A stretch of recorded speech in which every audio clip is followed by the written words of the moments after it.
شیر اور خرگوش۔ ایک گھنے جنگل میں ایک شیر رہا کرتا تھا۔ وہ تمام جنگل کا بادشاہ تھا، لیکن وہ بادشاہ جیسے پیش نہیں آتا تھا۔ ہر دن بے رحمی سے جنگل کے جانوروں کو کھا جایا کرتا تھا۔ شیر کے خوف سے جنگل کے جانور چھپ جایا کرتے تھے اور خود اپنی بھوک و پیاس کو مار کر سخت مشکلات سے دوچار ہونے لگے تھے۔ اس طرح کچھ دن بعد جنگل کے تمام جانور ایک مقام پر جمع ہوئے اور شیر کے شر سے محفوظ رہنے کے لیے سب مل کر رائے مشورہ کرنے لگے۔ سب نے اپنی اپنی بات رکھی اور آخر میں ایک گیدڑ نے کہا، میرا خیال ہے کہ ہم روز شیر کے ہاتھوں مرنے کے بجائے ہم خود ایک بار شیر کے پاس چلے جائیں۔ اس طرح روزانہ شیر کسی ایک کو کھا لے گا اور ہم سب اپنی اپنی باری سے چلے جائیں گے اور بلا خوف و ڈر سکون سے زندگی گزاریں گے۔ گیدڑ کے مشورے پہ تمام جانور رضامند ہو گئے۔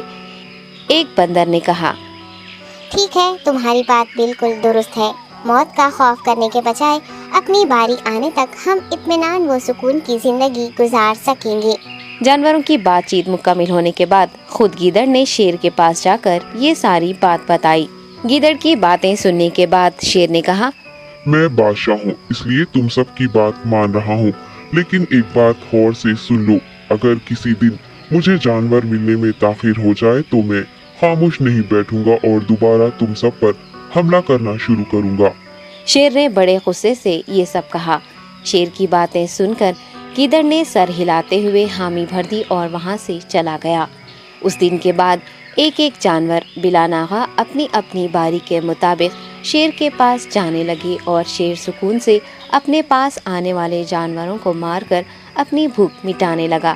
یہ معاملہ ایسے ہی چل رہا تھا اور ایک دن شیر کے پاس جانے کی باری ایک خرگوش کی آئی۔ وہ خرگوش بہت ہی ہوشیار تھا۔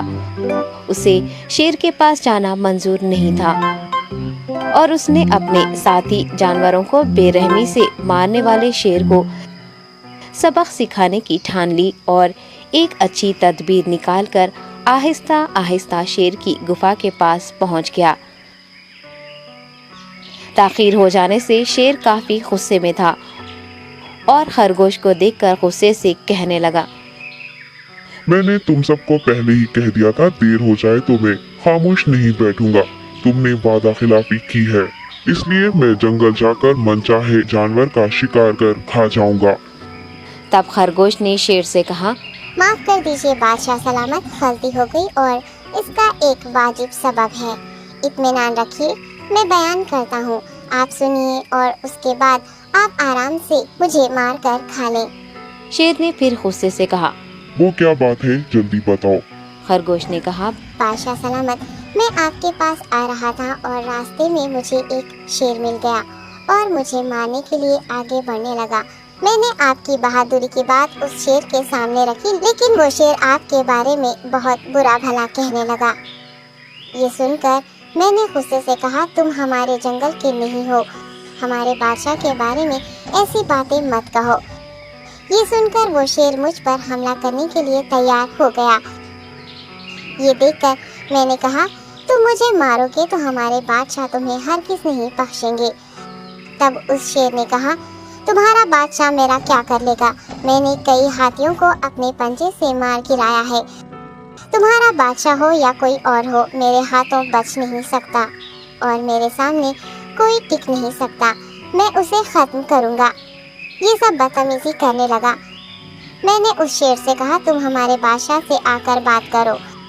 تب اس نے فخر سے کہا، میں کیوں آؤں؟ تمہارے بادشاہ میں دم ہے تو اسے ہی یہاں لے کر آؤ۔ یہ کہہ کر مجھے دبانے لگا۔ بادشاہ سلامت، اسی لیے آنے میں تاخیر ہو گئی۔ یہ سنتے ہی شیر غصے سے کہنے لگا، چلو ابھی چلتے ہیں، اسے ختم کر دوں گا۔ یہ سننے کے بعد خرگوش نے شیر کو جنگل کے درمیان موجود ایک کنویں کے پاس لے گیا۔ خرگوش نے کہا، بادشاہ، اس کے اندر دیکھیے، وہ وہاں آپ کا بے صبری سے انتظار کر رہا ہے، آپ اسے اچھا سبق سکھائیے۔